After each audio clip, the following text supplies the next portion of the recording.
L'Ascó encadena la seva cinquena victòria després de guanyar per 1-3 al Palamós al seu estadi, un resultat que situa l'equip riberenc en tercera posició després de 7 jornades de Lliga. El partit va començar amb un equip local que volia atacar, però amb uns jugadors asconencs que ràpidament robaven la pilota, buscaven el seu joc per aconseguir el gol. Amb tot, el control local era evident durant els primers minuts de partit. A partir de la mitja hora l'Ascó supera la pressió local i Sergi Moreno rep sol dins l'àrea la pilota per marcar el primer gol. La resta de la primera meitat seguiria amb una tònica semblant. El Palamós collava l'Ascó, però aquest ben posicionat evitava el perill. A la segona part ho seguiria intentant el Palamós, que veia l'empat al minut 55 quan marcava Marc Villa en una jugada a pilota parada.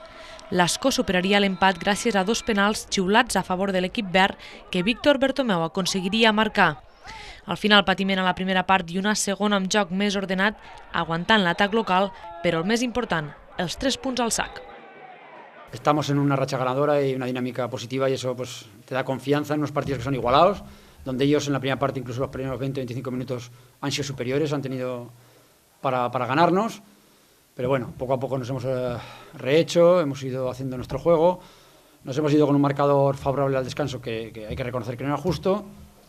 Bueno, y luego el empate, en vez de venirnos atrás, sí que hemos arriesgado, hemos sacado dos delanteros y bueno, así el equipo hacia adelante. El equipo está con la confianza esa y bueno, una contra muy bien realizada, hemos hecho el primer penalti y luego pues bueno, hemos materializado el segundo también.